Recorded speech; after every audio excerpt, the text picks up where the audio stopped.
menurut kamu nih prospeknya ke depan, apa yang membedakan Bank Syariah Indonesia dengan Bank Indonesia lainnya?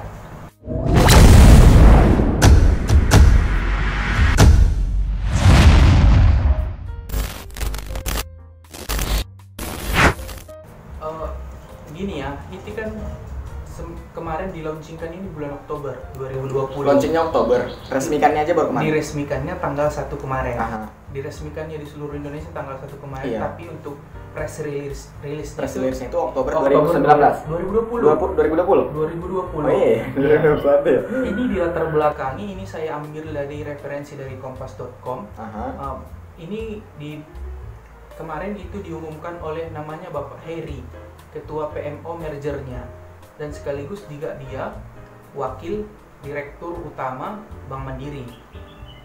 Nah, jadi Bentar, ada yang salah ini. Oke, lanjut. ada kesalahan. Tadi sampai kemana? Kalau Bank Syariah Indonesia itu launching Oktober 2020. iya, diresmikan tanggal 1 Februari 2021. Iya. Nah, terus gimana ceritanya? Itu kan waktu itu di press release-nya itu disampaikan oleh Bapak Heri. Dia merupakan Ketua PMO Merger dari Heri itu PMO itu apa? PMO ini lupa sih kepanjangannya apa. Nanti kita cek lagi ya. Yang saya tahu di samping Ketua PMO Mergernya, dia itu Wakil Direktur Utama Bank Mandiri. Oke. Iya. Bank Mandiri Syariah atau bukan Bank Mandiri yang konvensional. Tapi dia diangkat sebagai Ketua PMO Mergernya. Ketua PMO iya. Untuk merger ini Bank Syariah Indonesia ini. Untuk press release-nya itu ya. Yang kita ketahui itu Bank Syariah Indonesia adalah diistilahkan dengan Bank Syariah Raksasa. Sebenarnya ini istilah yang dipakai oleh Bapak Menteri Erick Thohir. Dia mengatakan ini Bank BUMN Syariah. Jadi masih tetap di bawah Bank Indonesianya. Tapi ini Bank BUMN Syariah ya. Syariah. Iya. Berarti masih di bawah BUMN dong? Iya, masih di bawah. Oke. Dan yang dipilih itu bank-bank yang berafiliasi dengan pemerintah. Oke. Iya. Semisal BNI, yang BNI, Mandiri, BRI. Nah, yang diambil itu tiga besar ini. Bank Mandiri Syariah, Bank Rakyat Indonesia Syariah, BNI Syariah yang diambil. Sebenarnya ada satu lagi yang masuk, Bank BTPN Syariah, tapi tidak diikutkan karena Bank BTPN Syariah ini masih termasuk unit usaha syariah. Jadi istilah kalau saya dulu ya belajar di perbankan syariah khususnya belum spin off gitu dia. Kalau Mandiri Syariah kan sudah tidak mengikut ke Bank Mandiri lagi seperti itu kan. Sudah memang dia berdiri sendiri. Ya. Nah, jadi yang tiga inilah ditetapkan, digabung dan dibentuk Bank Syariah Indonesia. Oke. Pemegang saham utamanya ini yang diambil itu Bank Mandiri Syariah. Karena saham dia ini ada berkisar, kalau saya tidak salah mungkin kita cek lagi, itu sebesar 114, sekian triliun di untuk merger ini. Iya, Jadi itu di Bank Mandiri Syariah yang lebih besar. Berarti pemegang saham terbesar itu Bank Mandiri Syariah. Jadi pemegang saham kendali untuk BS ini dipilih dari Bank Syariah Mandiri. Sementara yang paling rendah kemarin kalau nggak salah saya cek BNI ya. BNI Syariah yang paling rendah untuk sahamnya. Jadi total mereka ini berkisar 225 triliun saham yang mereka bangun ini. Jadi saham BS yang sekarang terbentuk itu berkisar dari 220 sampai 225 triliun.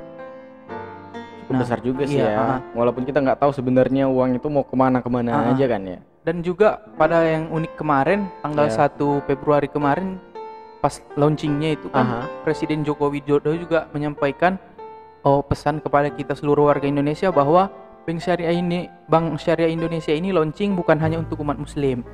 Sistem syariah ini masih boleh dipakai untuk umat di luar muslim. Siapa juga yang melarang kan? Makanya dengan tujuan adalah dibentuknya ini adalah otomatis untuk pemulihan ekonomi Indonesia.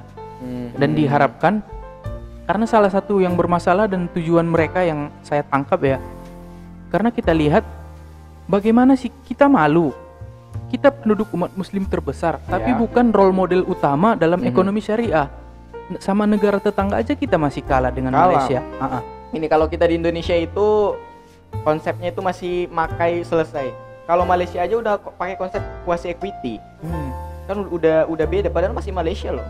Udah beda gimana gitu.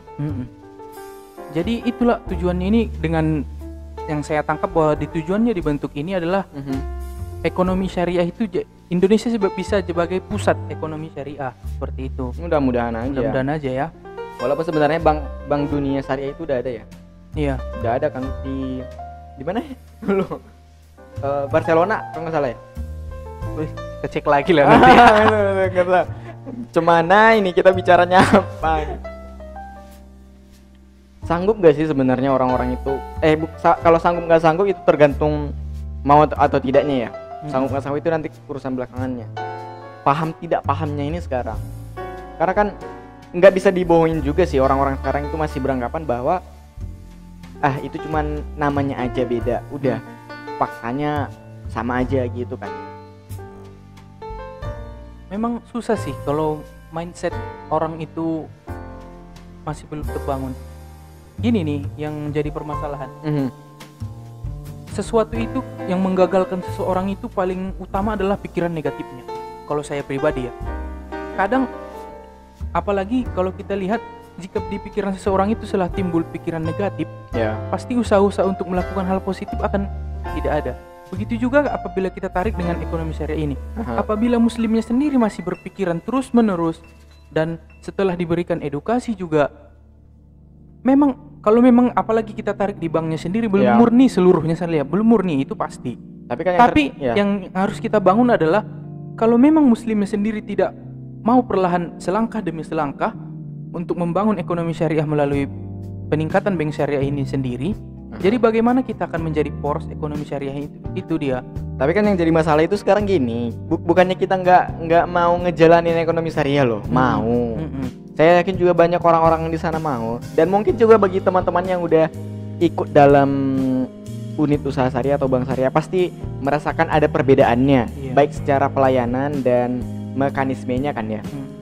Tapi kan sekarang yang gini, kita ya dengan gejolak negara kita sekarang mikirnya, loh kenapa ya kalau soal uang aja muslim itu diiniin, tapi soalan yang lain kok kita gitu kan. Itu sih memang salah satu kendala banget untuk pada saat untuk ini sekarang kan ya. Iya.